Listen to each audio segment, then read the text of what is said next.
This is topic 9.6, coupled reactions. Hashtag not sponsored by Nintendo, Super Mario Brothers, etc. The objective for today, explain the relationship between external sources of energy or coupled reactions and their ability to drive thermodynamically unfavorable processes.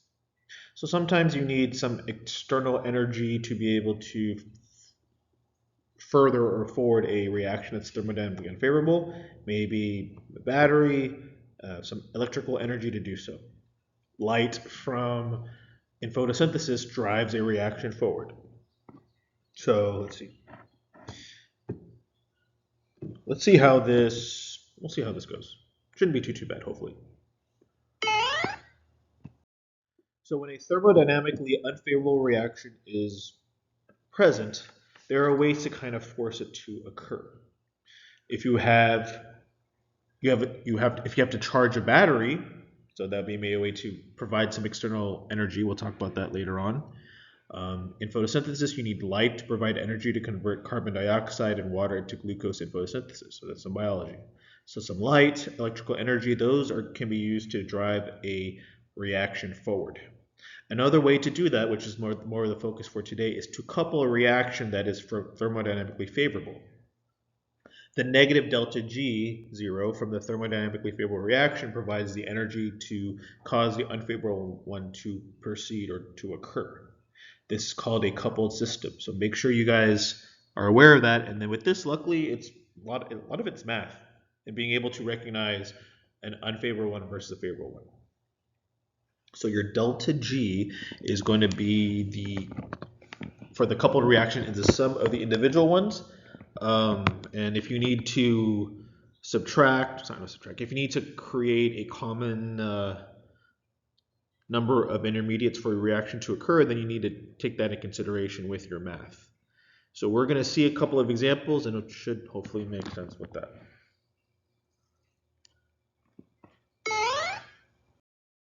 So write the following reaction, or the overall reaction, I'm sorry, and then see if it's considered a good coupled reaction or not.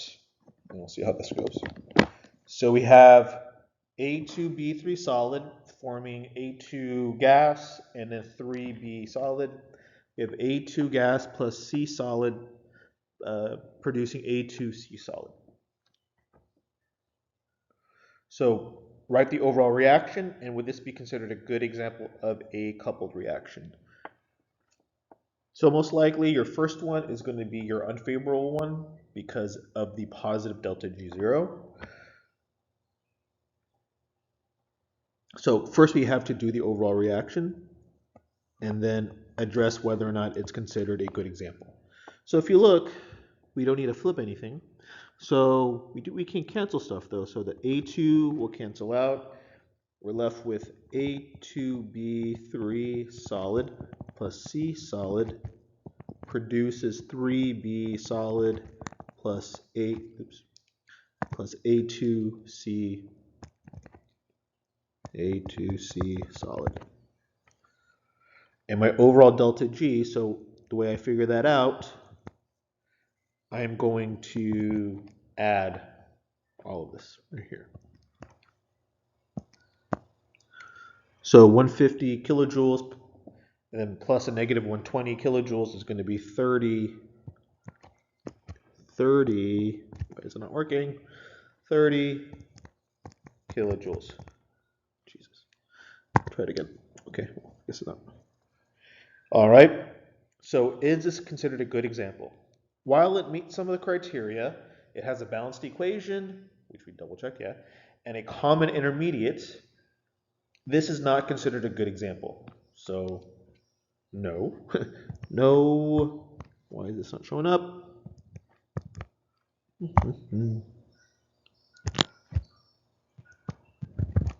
Okay, I'm just going to talk. So no, it's not considered a good example because the delta G0 value for this reaction is overall positive, and therefore it's considered thermodynamically unfavorable.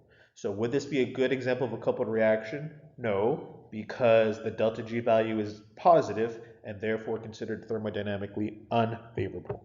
So that's something you need to be mindful of.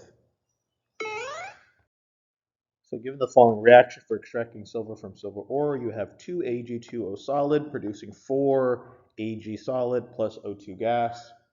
You have a delta G0 of 21.9 kilojoules. Is this reaction considered thermodynamically favorable? If this reaction was coupled with another one, solid carbon plus half O2 gas producing carbon monoxide gas with a delta G0 of negative 137.3 kilojoules, would this reaction be considered favorable if it's coupled? And show the overall reaction, calculate delta G0 to support your answer. So as it's written, the first one, A, is it considered thermodynamically favorable? No, since the delta G0 is positive, it's considered thermodynamically unfavorable. It's considered thermodynamically unfavorable. There's no energy available to perform the reaction as it is written. If this reaction was coupled with this other one, let's see what we got. So we have to do some math. So 2 Ag2O solid, oh, it's ugly,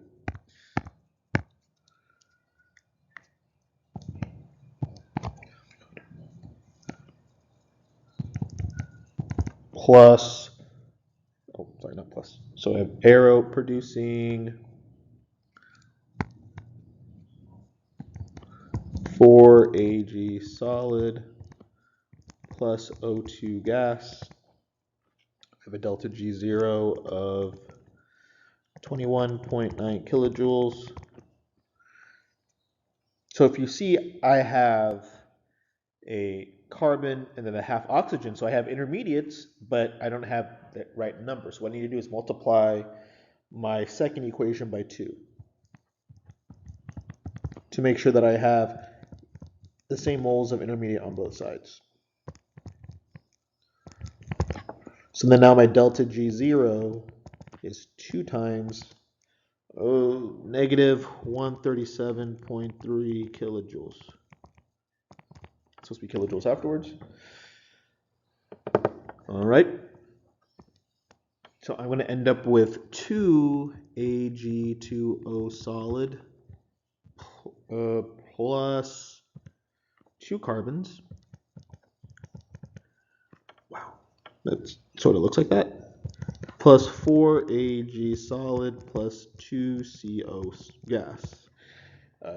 Sorry, I don't have much space. So my delta G for this, so it's going to be 21.9 kilojoules plus 2 times negative 137.3 kilojoules. I will end up with a delta G of negative 252.7 kilojoules. That's the point. That's my delta G0. I showed my overall reaction. So is it considered thermodynamically favorable now with the coupled reaction? Yes, since the delta G0 is negative, this coupled reaction is favorable. All right, guys, if you have any questions, please let me know. Thank you.